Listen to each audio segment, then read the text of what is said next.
Hello. Amen. Sa pumapagpala at maulang umaga sa ating lahat. Amen. Amen. Sige po, batiin po natin yung mga kapatid natin. Good morning. Good morning. Sige po, batiin nyo sila. Kung wala kayong katabi, mag-pray nyo yung upuan nyo. Yung katabi nyo upuan para merong uupo sa susunod. Amen. Hallelujah. Hallelujah. Amen. Sabi nga na ating worship leader, hindi naman hadlang ang ulan para hindi sambahin ng Diyos. Amen? Hindi naman tayo dadamid eh. Kung tayo po ay mababasa ng ulan, okay lang yan. Pwede namang matuyo. Amen. Purihin po ang Panginoon sa umaga na to at napaka-biyaya po ng ating Diyos sa bawat isa sa atin. Alam ko, ang buhay natin, may kanya-kanya tayong masasalamat, may kanya-kanya tayong patotoo, kaya ang lahat po ng ito, binibigay po natin sa ating makapangyarihan Diyos. Amen. At tayo po natin i-welcome sa umaga na to si Casey. Ayan, si Casey po. Ayan, katabi ni Ate Merly. Welcome, Casey. Salamat sa Panginoon at ikaw ay narito ngayon. At nagpapasalamat po ako sa bawat isa na narito ngayon. Dahil po umuulan, ay kayo po ay nagdesisyon. Hindi po para sa akin o kanino man. Ang ginagawa po natin lahat dito, ang ginagawa natin dito ay para sa Diyos. Amen. Hallelujah. Sige po, tayo po ay manalangin na. At alam ko may magdiriwang ng birthday on October 25. Si Robert ba yan? Tama ba? Wala na, siya lang. Sunday mismo si Dora. Sige po, inanyahan ko po lahat na manalangin na po tayo. Lord, maraming salamat sa umaga na to. Salamat sa buhay. Salamat sa lakas. Salamat sa pangungusap mo sa bawat isa. Salamat, Banal na Espiritu. Ang dami namin dapat ipagpasalamat sa iyo, God. Minsan hindi namin nakikita, pero dapat kaming magpasalamat, Panginoon.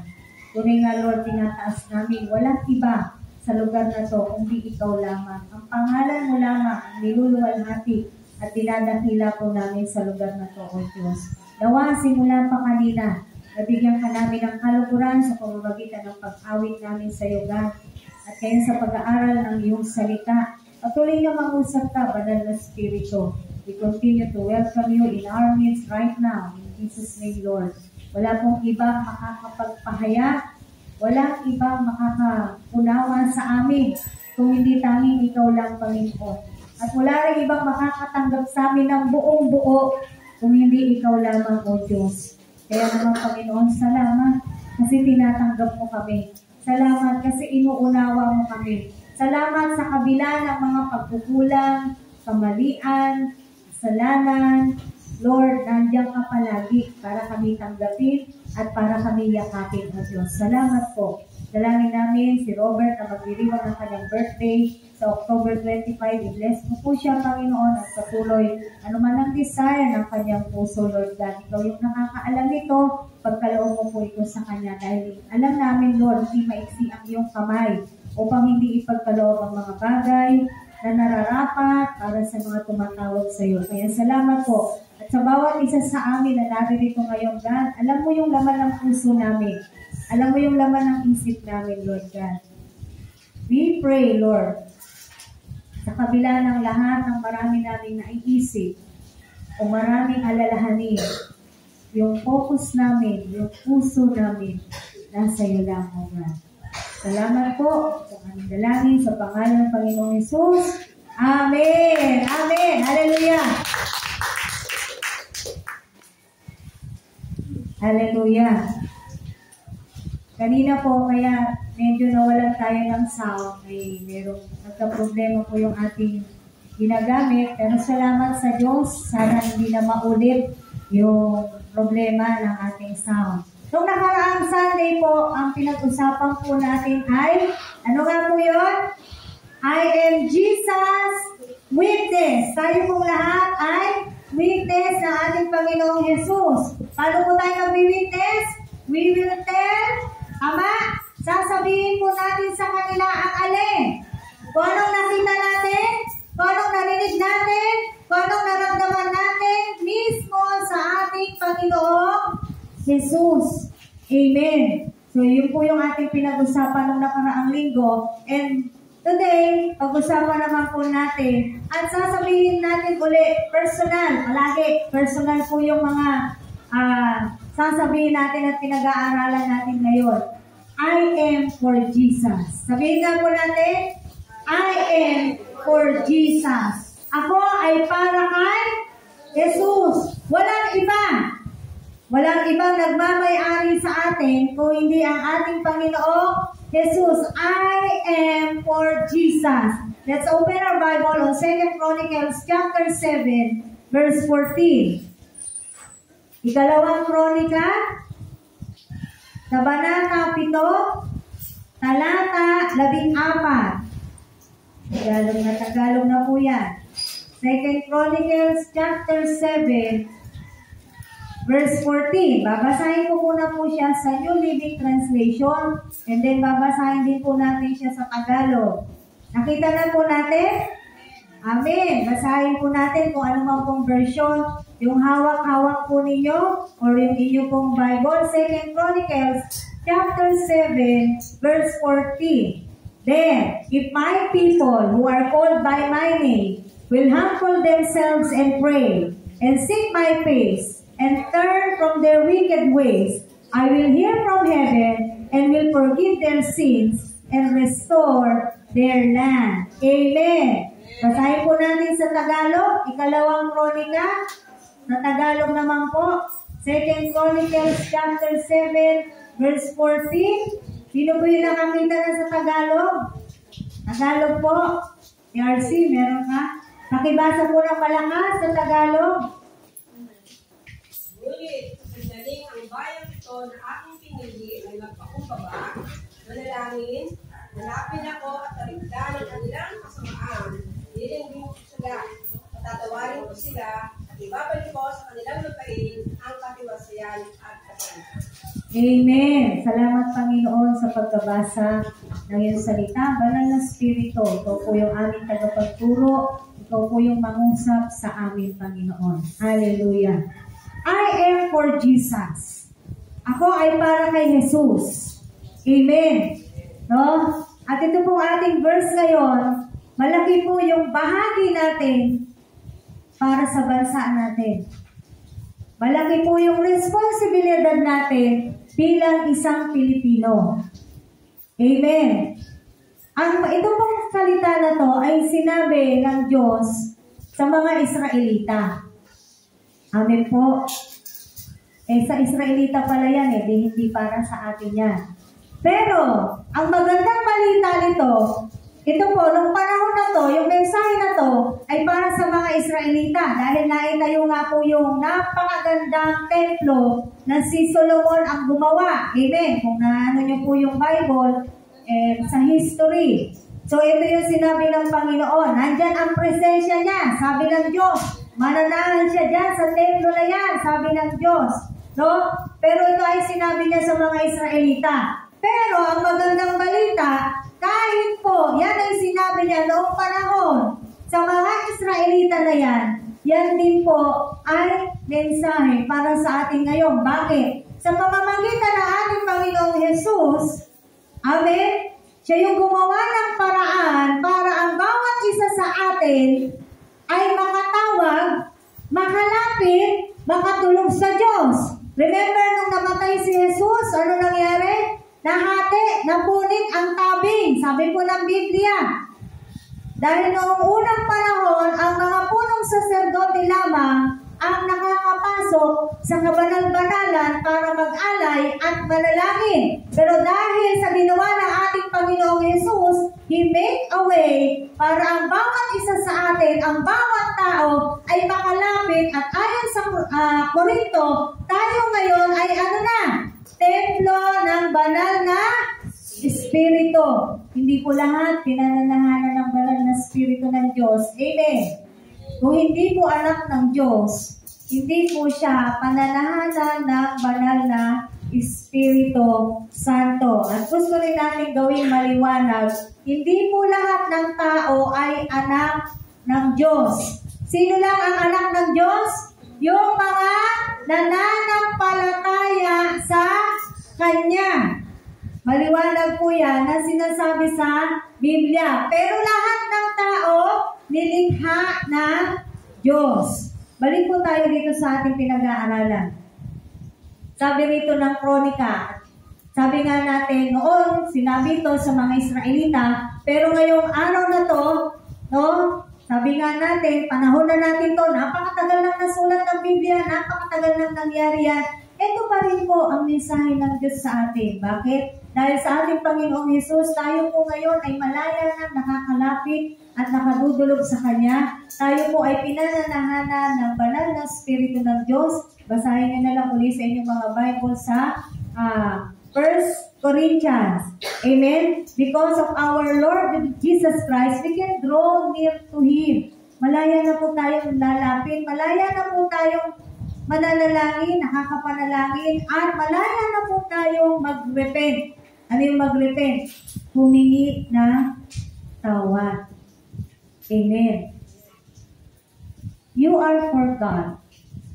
Ask Him to reign in your lives. Kung ikaw ay sa Diyos, tingin mo sa Diyos na pagharian ka ng Diyos. Amen?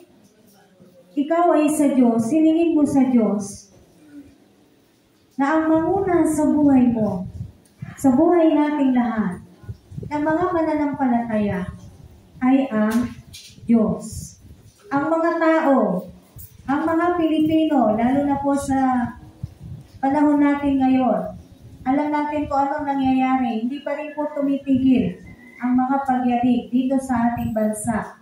Ang mga tao ay dapat lumalapit sa Diyos. Amen? Sabi na, may kanta pa nga ito Diba? Lord, heal our land. Father, heal our land. We are asking God to heal our land. Amen? Ayaw mamigay ng Diyos yun? Hindi ba niya kayang ibigay, hindi ba niya kayang gawin? To heal our land? Kaya na Pero ano problema? Hinihintay ng tao ang Diyos na maghimala, na gumawa ang Diyos para sa bansa. Pero ang mga tao hindi lumalapit sa Diyos.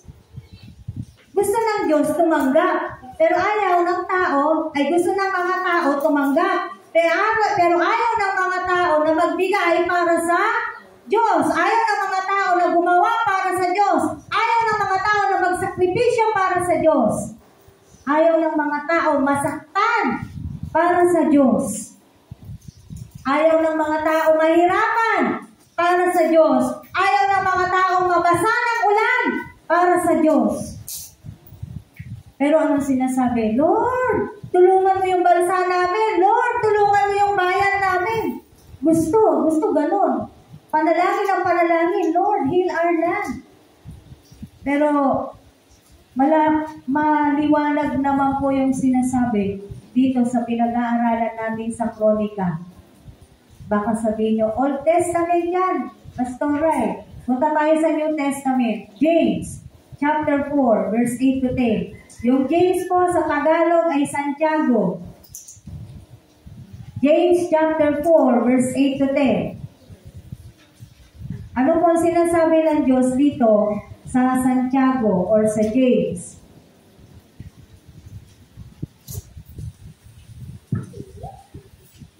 James chapter 4, verse 8 to 10, verses 8 to 10, sabi po rito, nakita niyo na po, come close to God. Maliwanag to, New Living Translation. Come close to God, and God will come close to you. Wash your hands, you sinners. Purify your hearts, for your loyalty is divided between God and the world. Let there be tears for what you have done. Let there be sorrow and deep grief. Let there be sadness instead of laughter, and gloom instead of joy. Humble yourselves before the Lord, and He will lift you up in honor.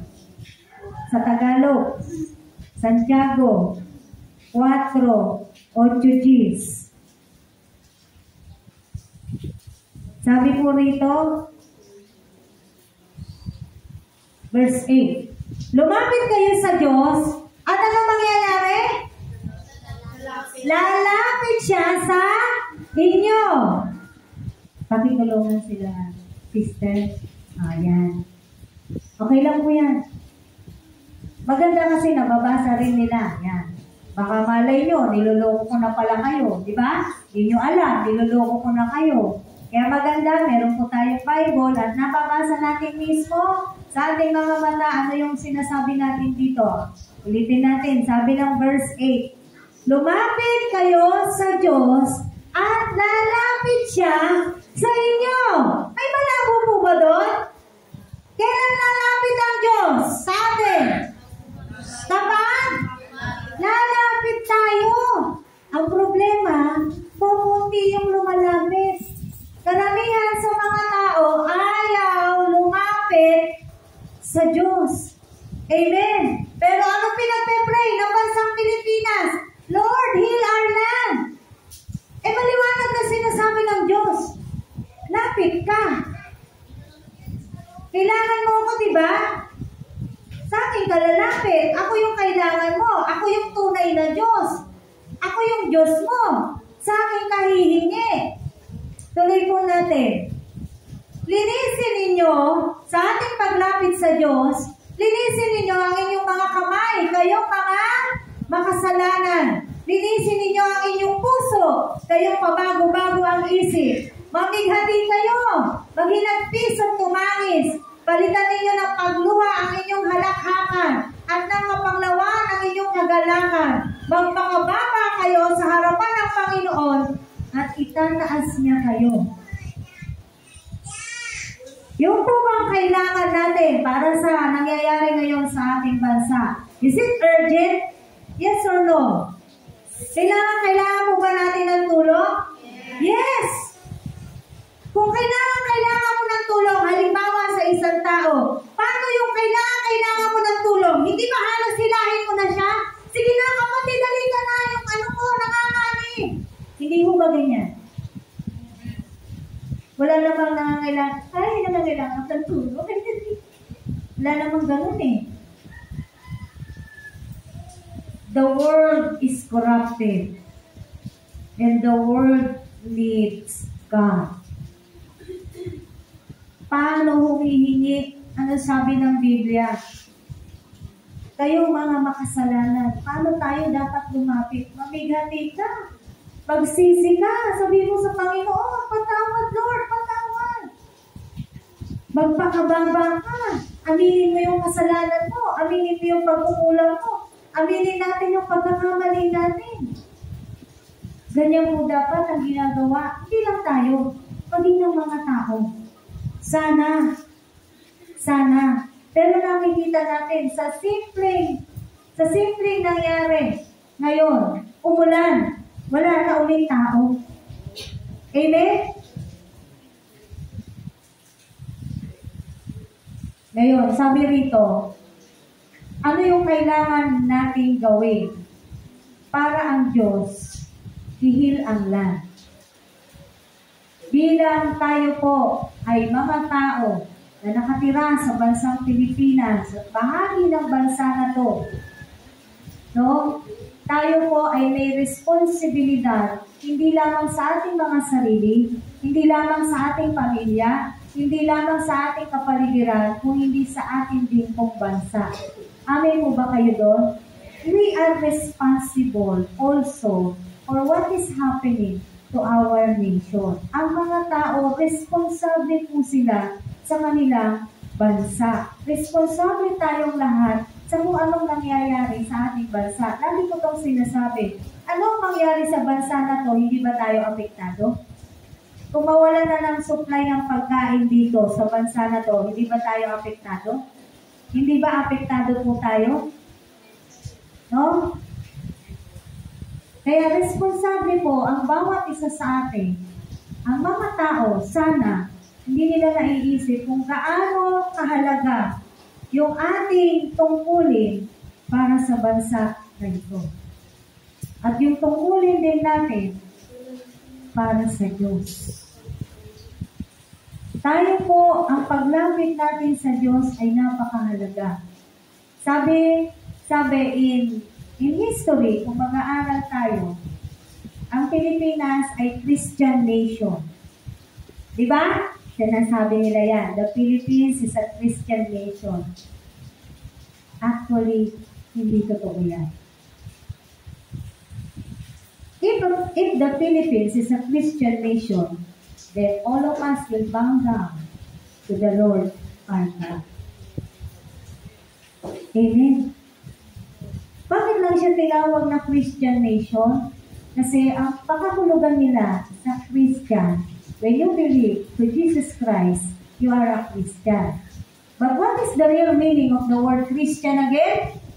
Followers of Jesus Christ. Kung ang mga Pilipino ay tagasunod ni Kristo, lahat ng mga Pilipino, then we can say that the Philippines is a Christian nation. Kaya lang meron silang iba-ibang, tama po ba? Ang mga tao may iba-ibang sinusunod eh. Alam na rin naman natin, si Jose Rizal na, ginawa nilang Diyos dito eh. Sa probinsya. Yan yung mga Diyos nila. Si Jose Rizal, si Allah, mga hayop, mga anito. Yan yung mga Diyos nila. Mga imahe. Yan yung mga Diyos nila. Si Kristo ba yun? Hindi naman si Kristo. Nire-represent ba naman si Kristo? Wala tayong makikita sa Biblia na gano'n. So if we are a Christian, we are followers of Jesus Christ. No? That's why Philippines is not a Christian nation. But we're praying na itong bansa na to ay maging Christian nation. Amen. Ngayon, himayin po natin. Balik tayo doon sa pinaka-main verse natin in 2 Chronicles chapter 7, verse 14. Hihimayin po natin ito. Ano yung dapat natin gawin para ang Diyos gawin niya yung sinasabi niya that I will heal your land. Gagawin naman niya yan eh. Napakadali nga niyang gawin yan eh. Bakit? Sa Diyos walang imposible. Sa Diyos wala pong mahirap. Bakit? Siya nga lumalang nito eh. Nilalang niya ang lahat ng bagay. Kaya hindi po imposible sa Kanya na maging maayos din ang Kanyang mga nilikha, ang Kanyang mga nilalang. Amen. Balik tayo rito sa ating verse in 2 Chronicles chapter 7, verse 14. Ito po yung, kasi itong verse na to, kailangan, iniintindi siya. Madalas kasi, pinuputol na lang siya ng mga tao doon sa heal our land. Tama? Doon na lang nila kinukuha yung phrase na yon, heal our land, ang kinukuha ng mga Kristiyano, gano'n na lang, Lord, heal our land. Eh, di pa naman tapos yun eh. Tingnan natin ulit. Sabi niya, di ba? Then, if my people. Again, kung ang pangungusap or ang sentence ay may salitang if, yan po ay conditional sentence. Ano yung conditional sentence? Gawin mo muna to. Then, gagawin ng Diyos to. Ay, intindihan po natin? Ayan o, ang liwaliwanag naman o. Then, if my people who are called by my name will humble themselves and pray and seek my face and turn from their wicked ways, I will hear from heaven and will forgive their sins and restore their land. May kailangan po ba tayong gawin? Meron. 4. Una. Sabi, ay sa Tagalog natin basahin eh. Sa simula pa lang ng pangungusap, yan sa version niya sa Tagalog. Ngunit, nakita niyo po yan? Ngunit, sa sandaling ang bayang ito na aking pinili ay magpakumbaba, manalangin, hanapin ako, at, ano raw? Talikdan ang kanilang kasamaan. O, ayan o, din niya palang sinabi, diringgin ko sila, patatawarin ko sila, at ibabalik ko sa kanilang lupain ang katiwasayan at kasaganaan. Then God will heal the land if the people people will do the things that God wants them to do. Ano yun? Una, anong sabi? Anong una? Magpakumbaba. Then, my people will humble themselves. Mga kapatid, ito yung una natin gawin sa harapan ng Diyos. We want God to heal our land. Humble ourselves. Magpakumbaba po tayo sa harapan ng Diyos. Paano tayo magpapakumbaba sa harapan ng Diyos? Kapatid, repent! Say sorry to the Lord. When you say repent, hindi ka lang basta nag-sorry. Lord, sorry ha. Tapos, bukas, gagawin mo uli yung kasalanan mo. And then sa isang araw, nag-sorry ka, tapos gagawin mo uli yung kasalanan mo. That's not repentance. Hindi po yan repentance. Amen. Paulit-ulit natin sinasabi, ano yung repentance? Pag sinabi mong nag-repent ka na, nabago na ng Diyos yung isip mo, alam mo kasalanan, hindi mo na gagawin. Kasi alam mo na eh. Tama mo ba? So, ang mga Pilipino dapat mag-repent. Panahon pa ni Jesus Christ, panahon pa ni Juan Bautista, anong sinisigaw na nila? Repent, for the kingdom of God is at hand. Si Jesus Christ mismo sumigaw niyan. Ngayon, masyado, pag medyo sikat yung nagsasabi ng repent, pinakikinggan natin. Kasi Jesus nga, nagsabi na yan eh. Noong pa, sinabi na ni Jesus Christ, repent! Amen? Noong pa, nasulat na sa Biblia, sinabi na ng Biblia, mag-repent ang mga tao. Pero mga tao ngayon, kapag sikat yung nagsalita, pinakikinggan. Nakuha nyo? Pag ma-influensya yung tao, kiloko, sabi ni ganyan, mag-repent din po tayo. Bakit? Matagal na, sinabi na ni Jesus, repent. Si Jesus mismo nagsabi, mag-repent po tayo. Sino paniniwalaan mo? Ito yung nagsabi, yung Diyos mismo. Amen, mga kapatid. Wala naman pong masama kung ito'y nasabi man ng mga sikat na talagang ito'y pinapahayag ng Diyos sa atin. Pero yung before, sinasabi na ng Diyos, repent. Repent. Paulit-ulit po yan. Ang mga Pilipino dapat mag-repent. Tayo mga mananampalataya rin, we must sorry for ourselves. No? Hindi tayo ng tawag sa Diyos. Ano yung pagpapakumbaba pa? Acknowledging God, ina-acknowledge mo yung kapangyarihan ng Diyos, and then acknowledging your limitation for yourself. Mga limitado lamang po tayo. Ang Diyos natin hindi. Our God is limitless. Ang Diyos natin malaki. Tayo maliit lang. Ang Diyos natin manilikha. Tayo nilikha lang. Can you imagine? Siya yung manilikha. Anytime, anything na gusto niyang gawin sa atin, pwede hindi? Pwede. Kasi nilikha lang tayo eh. Tama po ba? Hindi nyo ba na yung kapangyarihan ng Diyos? Anytime, anything na gusto niyang gawin, pwede. Sabi nga sa Biblia, pwede na rin siya dumating, pero hindi pa siya dumadating. Bakit? Kasi binibigyan niya pa ng pagkakataon ang mga tao na magsisi at talikdan ang kanilang mga kasalanan. Binibigyan pa tayo ng pagkakataon ng Diyos. Pero hindi pa siya dumadating. No? Let us acknowledge, let me say, humble ourselves to the Lord. Acknowledge that our God is big. Acknowledge that our God is strong. Acknowledge that our God is powerful. He is sovereign. He is majesty. Tayo, wala lang tayo. Wala tayo. Amen.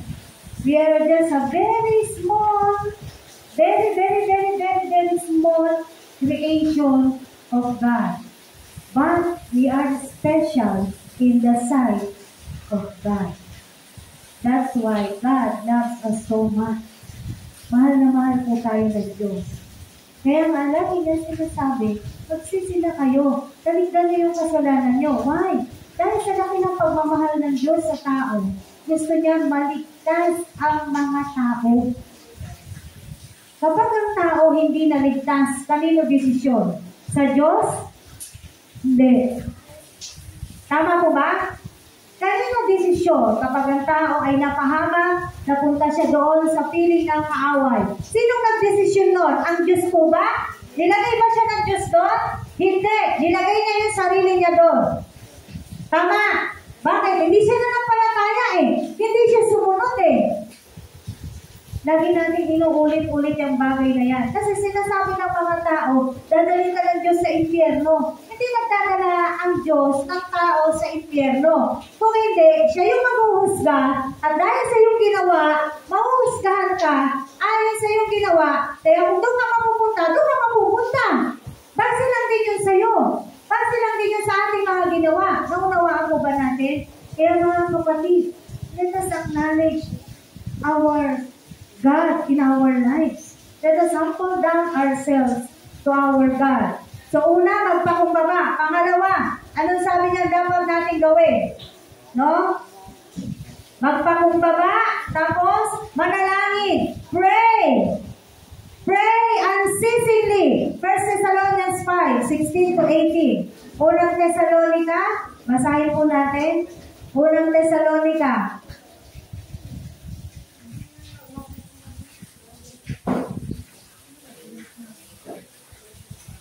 Kita niyo na po, 1 Thessalonians chapter 5, verses 16 to 18. Sabi po rito,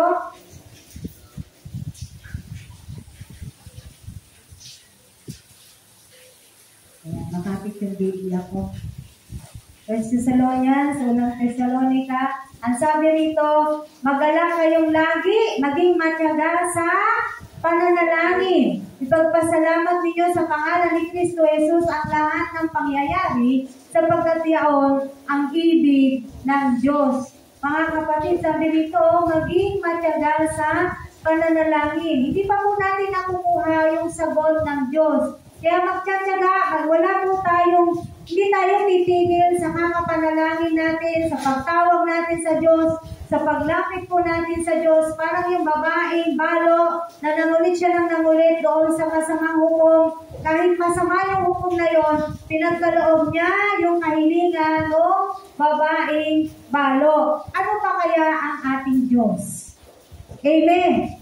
Ano pa kaya si God, si Lord? Hindi niya ba talaga ibibigay yung pinagpe-pray po natin? Of course, ibibigay niya. No? Pero sabi nga, ito yung mga bagay na dapat gawin ng bawat isang Pilipino, ng mga tao. Sasabihin nyo, imposible naman yan, gawin na ng mga tao yan. Marami pa rin ang hindi gagawa, pero tayo gagawin natin. Amen. Hindi nila gagawin natin. Dahil hindi nakabase ang ating pananampalataya at yung mga ginagawa natin bilang mga Kristiyano, hindi yan dapat nakabase anong ginagawa ng mundo ngayon. Hindi tayo doon sa trend. Ayan, yung trend, yung uso. Hindi tayo nakikiuso. No? Kung anong sinabi ng Biblia, kung anong sinabi ng Diyos, yun po yung ginagawa natin at hindi kung ano yung uso. Tama po ba? Kaya sabi dito, let us pray unceasingly. Huwag tayong titigil sa kakapanalangin. Ano yun? Lagi na lang ako sa church? Magpe-pray ako ng magpe-pray? Hindi naman po eh. Kahit anong ginagawa po natin, kaya nating manalangin eh. Tama po ba? Lalaba ka, kaya mong mag-pray.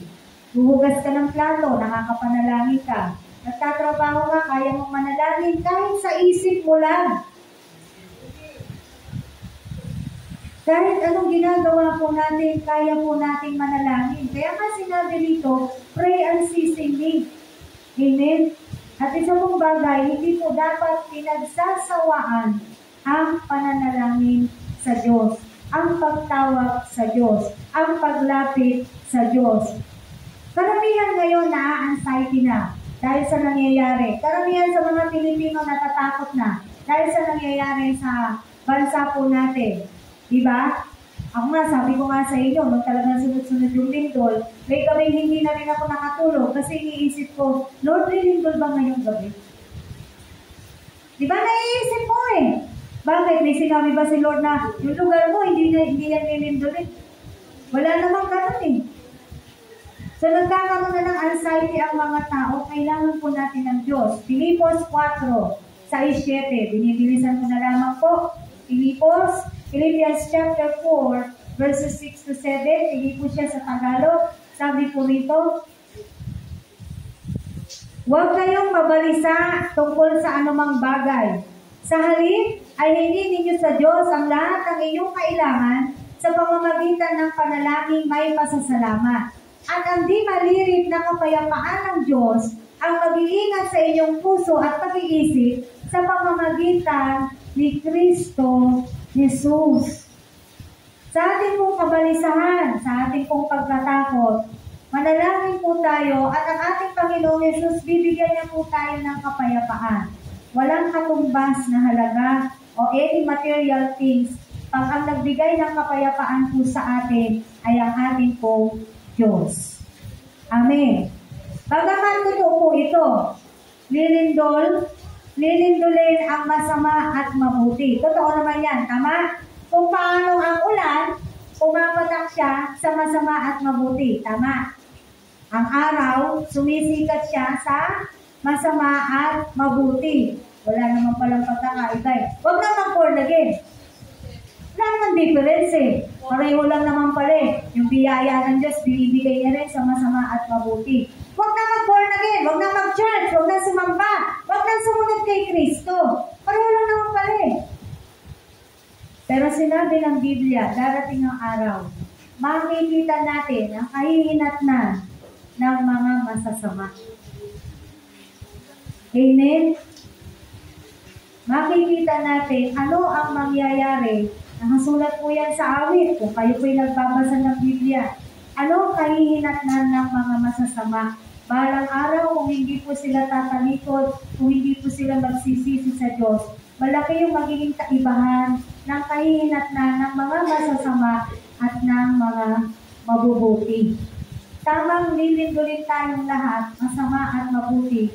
Pero ang kaibahan doon, yung mga nililindol na mga anak ng Diyos, may kasiguraduhan tayo sa Diyos. Amen. Maaari din maghimala ang Diyos kung gugustuhin niya kapag nangyari yung panahon na yun. Hindi natin alam eh. Hindi natin alam ang kaisipan po ng Diyos. Pero marami lang nakapagpatotoo at nakapagpatunay kung paano naghihimala, nagliligtas ang Diyos sa kanyang mga tapat na anak. Amen? So, patuloy lamang po tayo. Kung tayo po'y nababalisa, sabi nga po rito, lagi tayong manalangin, magpasalamat, hingin sa Panginoon ang kapayapaan na nagmumula sa Diyos. Jeremiah 33:3. Jeremias sa Tagalog. Pray pa rin po ito, no? Jeremias sa Tagalog. Jeremiah chapter 33, verse 3.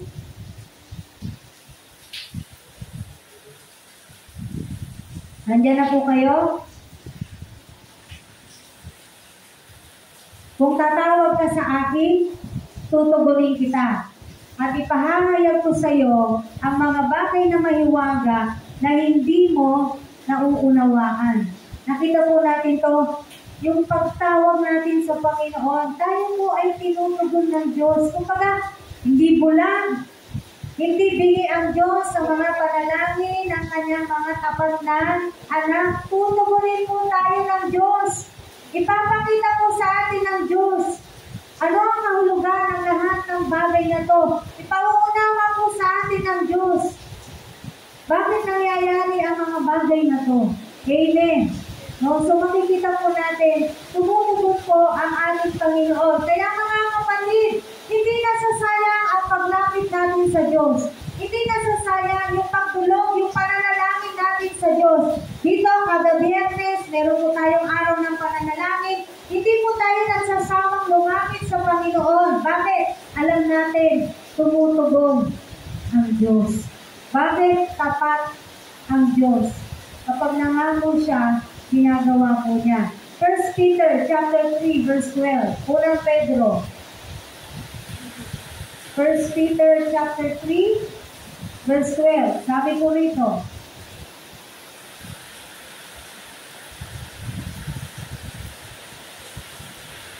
Napakaganda po nito. Tingnan niyo po. Ang Diyos nakikinig sa mga katuwid. 1 Peter chapter 3 verse 12. Ang mata ng Panginoon nakatuon kanino? Sa matuwid. Nabasa po ninyo yan, ha? Panalangin nila'y malugod na agad dinirinig. Ngunit, may ngunit na naman. Tuwing makikita ang sa taong gawang lihis, yaong banal niyang mukha, ano nangyayari? Sa puot ay nagngingit-ngit. Galit ang Diyos sa kasalanan. Galit ang Diyos sa kasamaan. Kaya sabi niya dito, kapag nakikita niya ang tao, lihis ang ginagawa, hindi maganda ang kanyang ginagawa, makikita natin dito, nagngingit-ngit ang mukha ng Diyos sa puot. Pero doon sa mga matuwid, anong sabi? Nakatuon ang mata ng Panginoon sa mga matuwid. Hindi lang basta nakatuon ang mata niya, ano pa? Dinirinig niya ang panalangin ng tao matuwid. Amen. Dinirinig po ng Diyos yung panalangin ng mga taong matuwid. God is listening to the prayer of the righteous people. Sino yung righteous? Yung mga tinubos ng Diyos, yung mga sumampalataya sa Diyos, yung mga sumusunod sa Diyos, they are considered righteous or matuwid. Sila yung mga pagtumawag sa Diyos, dinirinig po sila ng Diyos. So makita, ang dami pa po, marami pong mga verses na nagpapatunay na ang Diyos po natin ay dumidinig. Ino-honor niya po ang mga panalangin ng mga anak niya, ng mga tao matuwid. Ino-honor niya, dinirinig niya, pinakikinggan niya. At pinagkakaloob niya po ang panalangin ng mga taong matuwid. Amen. Ang sagot po ng Diyos ay tatlo sa mga panalangin natin. Yes, no, and wait. Kung magloman ang Diyos, may dahilan din siya. Halimbawa, nananalangin ka ng bagay na to, hindi pinagkaloob sa iyo ng Diyos, may dahilan ng Diyos at ipapaalam niya sa iyo kung bakit no yung sagot niya sa panalangin mo na yan. Amen. Last na po, para sa prayer, James 5:16, Santiago. Magkalapit lamang po yan. Mauna lang ng konti si Santiago. James chapter 5, verse 16, the power of prayer.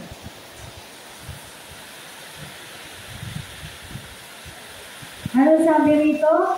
Kaya nga, ipagtapat ninyo sa inyong kapwa ang inyong mga kasalanan at ipanalangin ang isa't isa upang kayo'y gumaling. Malaki ang nagagawa ng panalangin ng taong matuwid. Yan. Nakita po natin ito. Makapangyarihan po ang panalangin ng mga taong matuwid sa harapan ng Diyos. Ang Biblia mismo ang nagsabi. Kaya nga, the power of prayer, the prayer of the righteous availeth much. Sabi po ng ibang version ng Bible. No? Dinirinig ng Diyos ang panalangin ng mga taong matuwid. Kaya sabi nga po dyan. No? In James chapter 5, verse 16. Panalangin natin ang isa't isa. Panalangin po natin yung kapwa po natin. Panalangin natin ang mga tao. Panalangin natin ang mga kapatid sa pananampalataya. Panalangin po natin silang lahat. Bakit? Dahil malaki ang nagagawa ng mga tao, malaking nagagawa ng panalangin ng tao matuwid.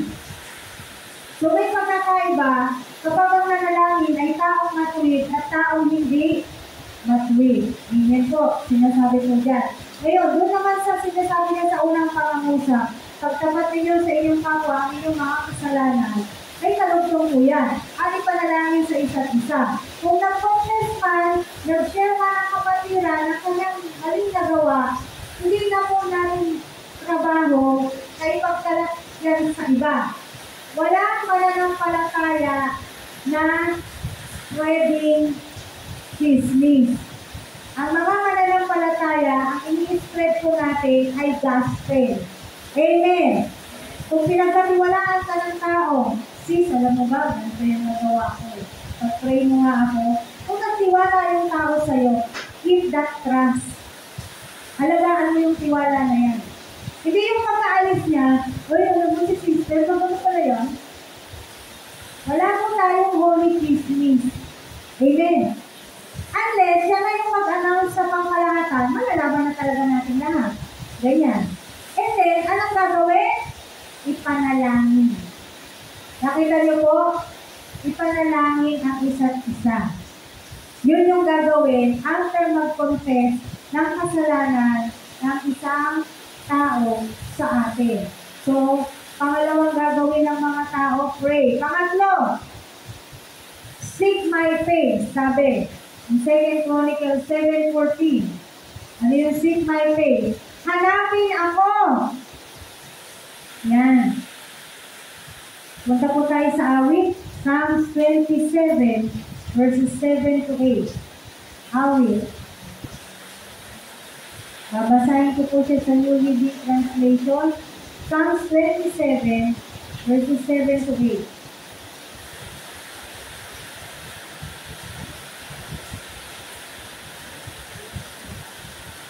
Sabi po rito, hear me as I pray, O Lord. Be merciful and answer me. My heart has heard you say, come and talk with me. And my heart responds, Lord, I am coming. No? Ang ganda po ng sinasabi ng awit, no? Awit 27, 7-8. Sabi niya, oh, my heart has heard you say, narinig ka ng puso ko, ang sabi mo, come and talk with me. Ano mo ito? Seeking the face of God. Ano mo ito? Yung invitation ng God, invitation ng Diyos sa atin, na tayo po ay lumapit sa Kanya. God is inviting us. No? Pinapalapit po talaga tayo ng Diyos sa Kanya. Sinasabi talaga ng Diyos, come, come, come. Pero hindi po tayo mababasang ganyan sa Mateo. No? Mateo, 11 ba yun? Yung, come to me, all of you who are heavily laden. Basahin nga natin, Matthew 11. Ang tama mo ako, Matthew 11 verse 28. If we really seek God's face and then we will come and we will accept the invitation of our God. Sabi nito, Matthew 11:28, lumapit kayo sa akin, kayong lahat na napapagal at nabibigatan sa inyong pasanin at kayo'y pagpapahinahin ko. Nakita po natin to, ang justice mo, nagsabi, lapit kayo sa akin, lapit kayo sa akin, lapit kayo sa akin. Anong ginagawa ng tao? Layo, layo, layo. Bakit sila napapalayo? Dahil sa kanila kasalanan. Dahil sa kanila kasamaan. Pero ang Diyos kami po nagsasabi, lumapit kayo sa akin, lapit kayo sa akin. Walang ibang makakaunawa po sa atin kung hindi ang ating Diyos. Walang ibang makakatanggap sa sitwasyon natin, sa kalagayan natin kung hindi ang ating Diyos. Amen. Nabibigatan ka ba kapatid? Kanino ka lalapit? Sa Diyos. Lalapit po tayo sa Diyos. Amen. So if we really seek God's face, we will accept His invitation. Kakangguritin po natin yung invitation ng Diyos na tayo po ay lumapit sa Kanya. Pang-apat, doon sa gagawin dapat gawin natin para ihin ng Diyos ang ating bansa. Pang-apat, ano daw? Talikdan ang kanilang kasamaan. Turn from their wicked ways. Talikdan. Ano yung talikdan? Ano po yung ibang salita or synonym ng salitang talikdan? Talikdan ang kanilang kasamaan. Ano po yun? Pagtalikdan? Talikuran. Iwanan. Huwag nang gawin. Tama? Turn from their wicked ways. Isa pa sa mga tao na talikdan na ang kanilang mga kasamaan, ating mga kasamaan, talikdan na ang ating mga kasalanan. Abandon all evil actions. You know what our evil actions are? Tama. Malalaki na po kayo. May mga isip na po ang bawat isa sa atin dito. You know, if the things that you do is from evil or not. Alam mo kung ang ginagawa mo ay sa demonyo o sa hindi. Tama po ba? Anong gagawin mo? Kung masama yung ginagawa mo, abandon. Turn away. Turn from your wicked ways. The Filipino people must turn away from their wicked ways so that God will heal our land. Sobrang sama na po ng mga tao eh. Tama po? Nakita natin. Masasabi natin, ang sasama ng mga tao, ang sasama ng mga nasa gobyerno, kumusta ka naman? Kumusta ako? Ikaw ba hindi ka masama? Minsan, madali na lang din tayong magturo. Madali na lang din natin sabihin, masama siya. Pero ikaw at ako, hindi ka na ba talaga gumagawa ng kasamaan? Hindi ka na ba talaga gumagawa ng evil action? How is our behavior as a Christian? Kumusta po yung mga behavior po natin? Bilang mga mananampalataya, hindi kaya siya nabibilang sa wicked ways? Kasama po yung behavior po dito sa wicked ways. No? Kumusta po yung mga behavior po natin? Colossians 3:5. Sabi po dito, Colossians chapter 3, verse 5.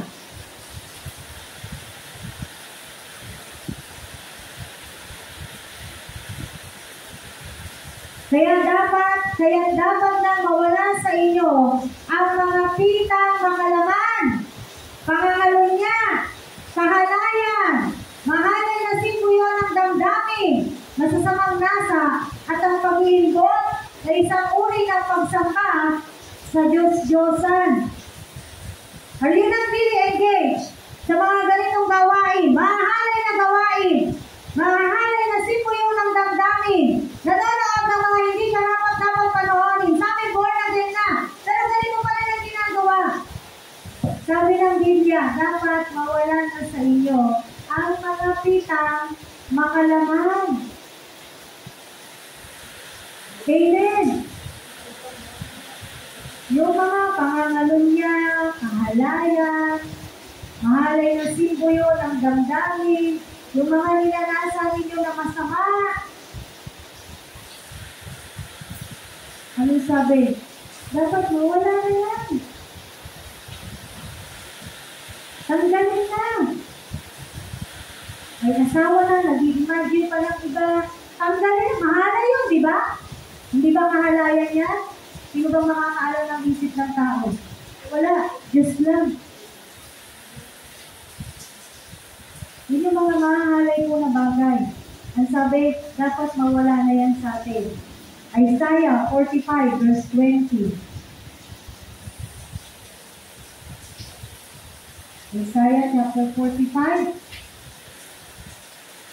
verse 20. Ano pa sinasabi? Turn from your wicked ways. Sabi rito, 45. Yan. Verse 20. Ay, mali yata ako ng nasulat. Walang 20 yung Isaiah 45 mo po. Meron ba? Ay, awit itong aking sorry. Ako pala yung mali. Sorry po.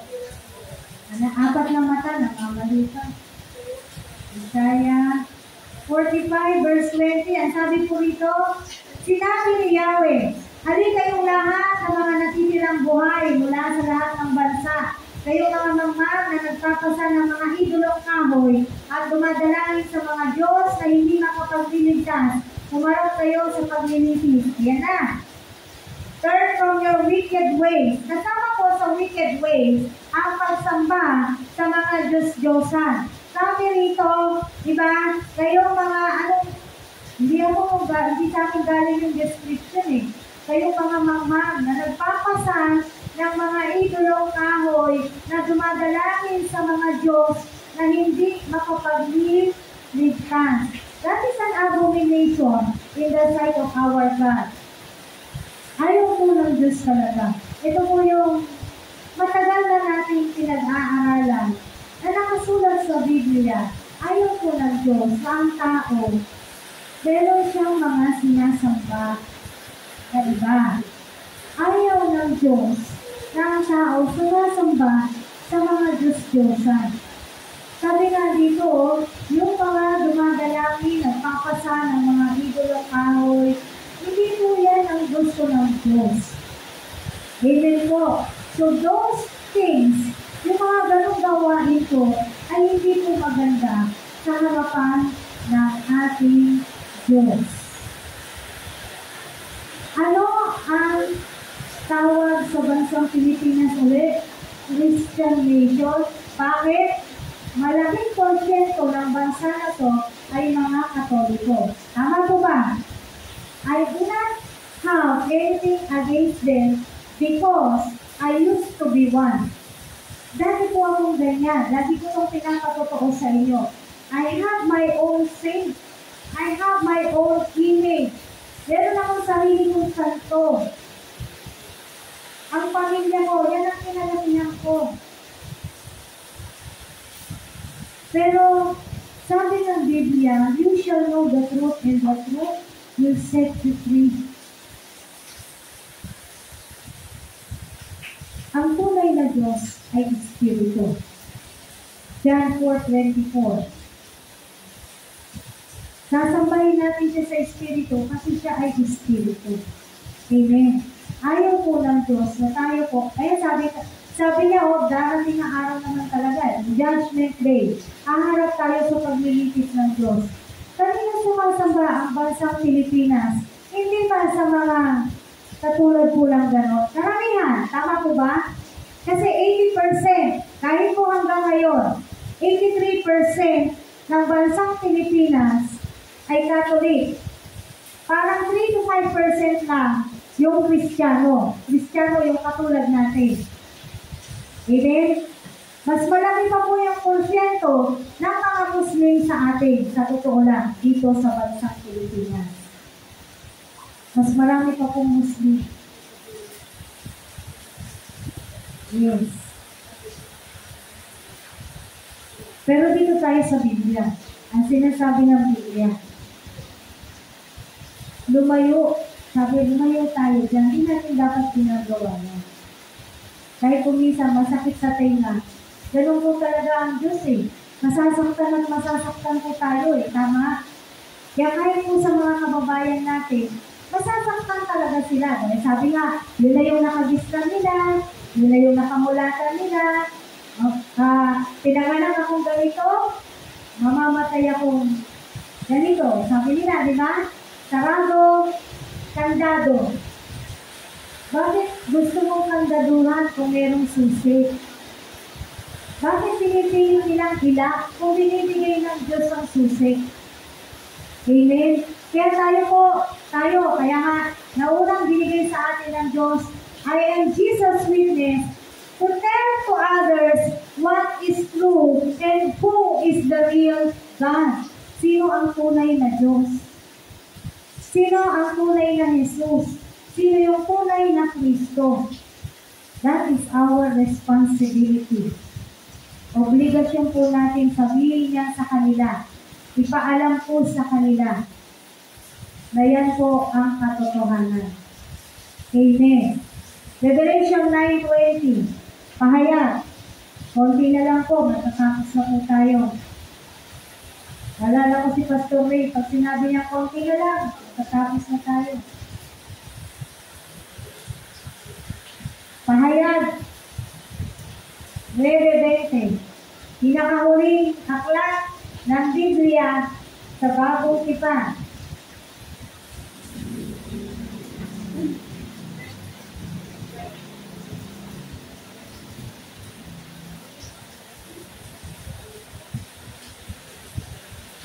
Nakita na po natin, ang nalabig sa sangkatauhan Remember yung revelation po, ito po, ang tunay na propesiya. Amen.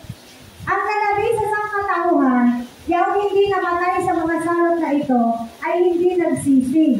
Hindi sila tumalikod at di tumigil ng pagsamba sa mga demonyo at sa mga Diyos-Diyos ang likha ng kanilang kamay. Mga larawang ginto, pilak, tanso, bato at kahon, na di nakakakita, nakaririnig, o nakalalakad. Kaya ano pinapasalit? Kasi hindi nakakalakad eh. Tama po? Hindi nila pinagsisihan ang kanilang mga pagpatay, pandaraya, pakikihapit, o pagnanakaw. So makita po natin dito, after the revelation, meron talagang magmamatigas. Sinasabi na sa Biblia. Meron po talaga kasi hindi maliligtas. Yun po yung realidad. Yun yung katotohanan. Although gusto ng God, maligtas ang lahat, kaya lang, may mga tao talagang magmamatigas. Ito yung sinasabi ng Biblia, sino-sino itong mga to. Ito mga meron pa rin mga wicked ways. At isa sa wicked ways, o masasamang gawain, ay yung pagsamba sa Diyos-Diyosan. Nagdideklara naman talaga ng kamay. Sino ba lumikha doon? Hindi ba tao? Tama? Imagine mo, Diyos mo, pero nilikha mo. Eh yung Diyos natin, tayo yung nilikha. From nothing to something.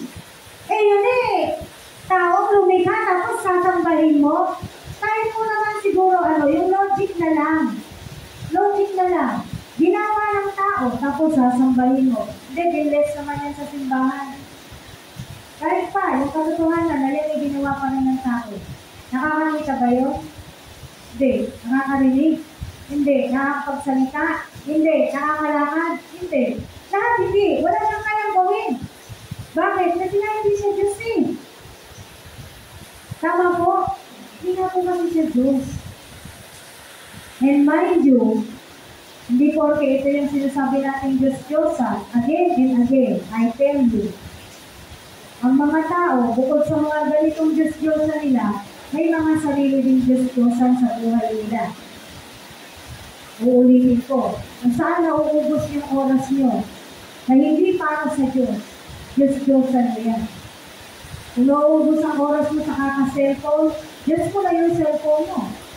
Nauubos ang oras mo sa kaka-Facebook, yan na yung Diyos mo. Nauubos ang oras mo sa kakapanood, yan na yung Diyos mo. Akala ba natin Diyos-Diyosan, ito lang mga to?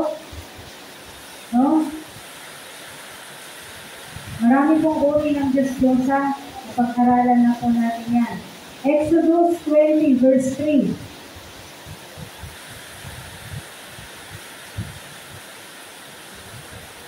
Isa sa 10 utos ng Diyos. Exodus chapter 20 verse 3. Babasahin ko po siya sa New Living Translation. You must not have any other gods but me. In King James Version, you shall have no other God but me. Wala man dapat maging ibang Diyos kung hindi ako lang, sabi ni Yahweh. Sabi ng ating Diyos, wala tayong dapat ibang sambahin. Sino lang? Siya lang. And then, if we, Filipino people, will do all these things, our God will heal our land. Kaya malaki po yung responsibilidad po natin eh. Again say, I am for Jesus. Sabi nyo, I am for Jesus. Ako ay para sa Diyos. Ako ay para kay Kristo. Humble down yourself. Magpakubaba po tayo sa harapan ng Diyos. Manalangin po tayo sa Diyos. Salisigin natin anong kalooban ng Diyos, anong gusto ng Diyos. And turn. Iwan na po natin ang lahat ng mga bagay, masasamang bagay na ginagawa po natin. Minsan may masakit na bagay, may bagay na masakit sa atin, pero kailangan mo siyang iwan. Kailangan mo siyang itigil para makasunod ka sa Diyos. And then after that pain, God will heal your pain. And God will make all things beautiful para sa iyo, kapatid. Kung meron kang hirap kahirap mong isuko, i-give up, pero masama siya, tiisin mo lang, aayusin ka ng Diyos. Dahil mahal ka ng Diyos. Amen? So let us turn from our wicked ways. Why? Because we are for Jesus. Amen. Every Filipino must bow down to our Lord Jesus Christ, the one and true God. Wala nang ibang Diyos. Kaya tayo, sasabihin na natin, maaaring hindi lang ng Pilipino gawin yan, pero uulitin ko, tayo gagawin natin. Kung anong tama at mabuti, kung anong nilalayan ng Diyos, tayo ang hihingi ng kahabagan sa Diyos para sa bansa po natin. Tayo ang tatawag sa Diyos because we are obliged to do that. Remember Charlie Kirk? Mahal niya ang Diyos, mahal niya rin ang Amerika. Naaman niya siya malagi sa sinasabi niya, mahal na yung bansa niya. Mahal mo ba yung bansa mo, kapatid? Of course. And we should be proud of our nation. Now, if we love our nation, let's all do these things. Maybe, malay natin, God who knows, sabi nga, sa mga ginagawa natin ito, at alam natin yung ibang Christian churches din po, nananalangin din sila. Diba? Malay natin, ang Diyos, maghimala, dumami ng dumami, ang mga Pilipino, natutulog, lalapit, kikilalangin, ang tunay na Diyos. God can do miracles up to this time. Asahan po natin ang pagkilos ng ating Panginoon. Amen. Again, just for a recap, anong dapat gawin ng mga tao? Magpakumbaba, manalangin, hanapin siya, at talikdan ang kasamaan. Tayo kung lahat ay tumayo. Nanayahan ko po yung ating mga mag-aawi. Bilang sinabi ko po kanina, we are responsible for our nation. Gusto mo ng pagbabago? Amen? Gusto natin ng pagbabago? Maunang mabago yung sarili po natin. Tama mo ba? Mauna tayo magpabago sa Diyos. Mauna natin hingin sa Panginoon. Lord, pagharian mo ako. Mahal ko ang bansa ko. Pagharian mo ako. Para nang sa gano'n, I can tell others. I can be proud of others. Masasabi ko sa iba na ikaw yung Diyos. Na mabait kang Diyos. Na makapangyarihan kang Diyos. Na ikaw yung Diyos na nagliligtas. Na ikaw ang yung Diyos ng Pilipinas. Amen. Hallelujah. We can tell others for what we see, for our God. We can tell others for what we hear from our God. We can tell others for what God has done in our lives. And then, marami tayong mga kababayan na sasama sa atin, na dumulog and ask God to heal our land. Amen. Hallelujah. Purihin ka, O Diyos. Habang inaawit po natin ito, kausapin po natin ang ating Diyos. And make it really personal. Kung sinabi mo, rain, rain, Lord Jesus. Rain, hindi ulan. Pagharian tayo ng Diyos. Panginoon, pagharian mo ako. Ako na anak mo. Ako na mananampalataya. Ako na sumasamba sa iyo. Pagharian mo po ako. Hallelujah. Hilingin po natin sa ating Panginoon. Hallelujah.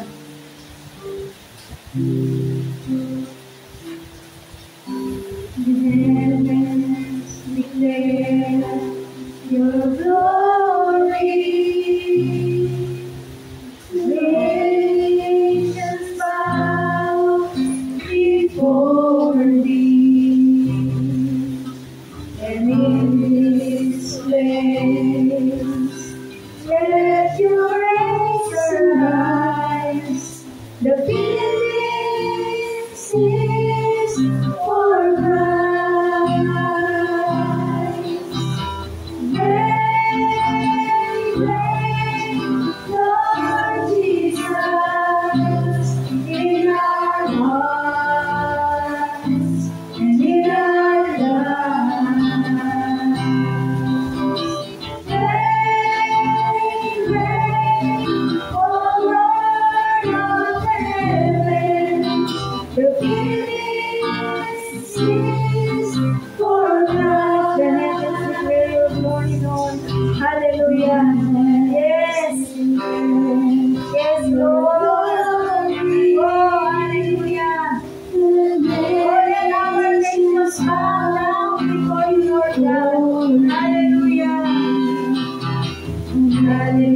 Oh, let your praise arise in us. Hallelujah. Sing for Christ.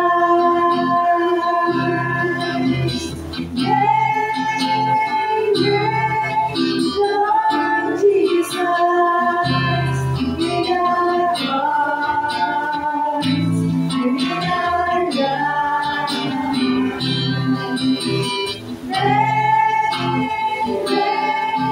Oh Lord of heaven, the Philippines sings for Christ forever. Yes, Lord. So, Lord, lagi pangalan mo na ang maitaas kino Lord. Lord, hindi kami papayag na muli ng kaaway ang bansa na mo, God. Because the Philippines is yours. Hallelujah. Hallelujah. Lift your song on high. The Philippines sings for God.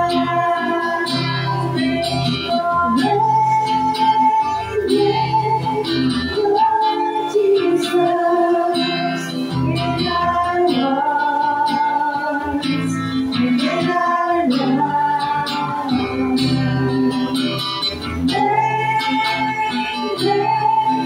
Oh Lord of heaven, the Philippines sings for Christ. Yes, Lord, Jesus, in our lives, and in our lives.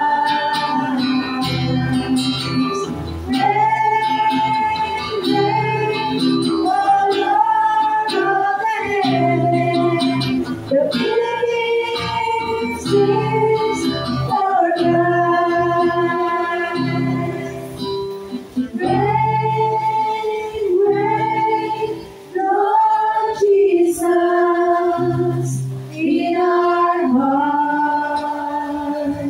and in our lives. Reign, reign, oh Lord of heaven, the Philippines sings for Christ.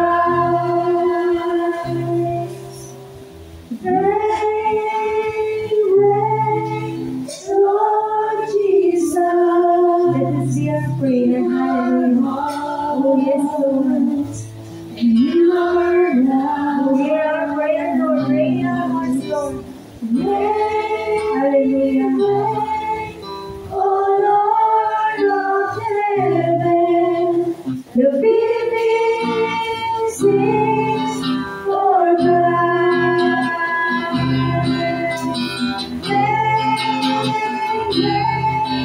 Lord Jesus, in our hearts and in our lives.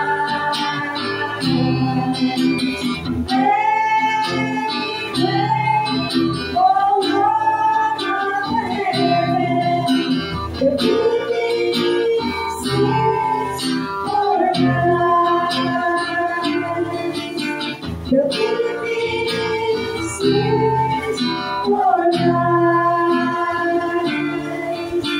The Philippines sings for Christ.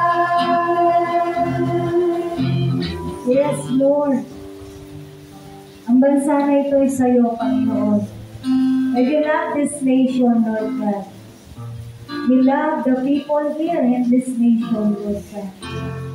Kaya naman, Panginoon, buo ang tiwala namin sa iyo, God, na inaayos mo ang bansa na ito. Nawa sa mga narinig namin ngayon, napag-aralan namin ngayon,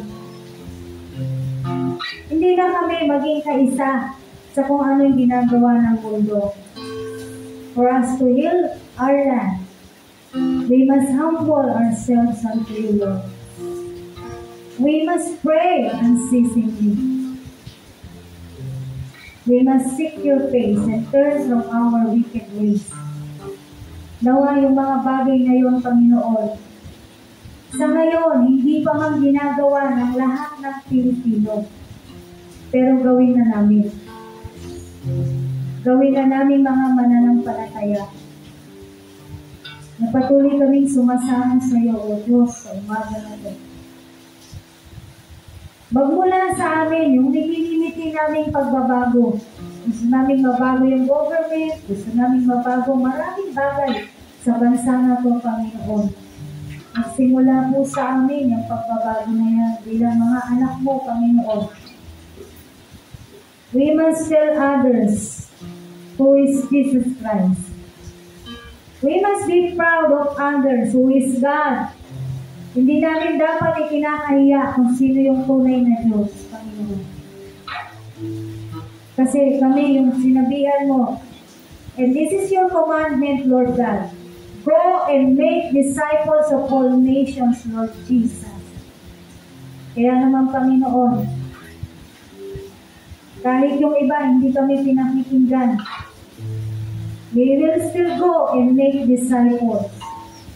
Kahit yung iba hindi kami pinapansin, we will still tell others, Lord God, about you.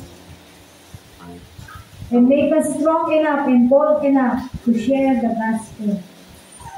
Because we are your witnesses. I am Jesus' witness. And I am for Jesus. I am for Jesus. Ako ay para sa Diyos.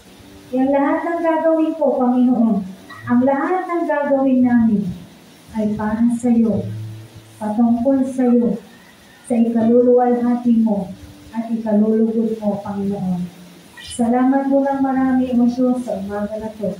Purihin ka at ilahin ka. Sa pangalan mo, Panginoon Jesus, kami natin magsasabi na, Amen!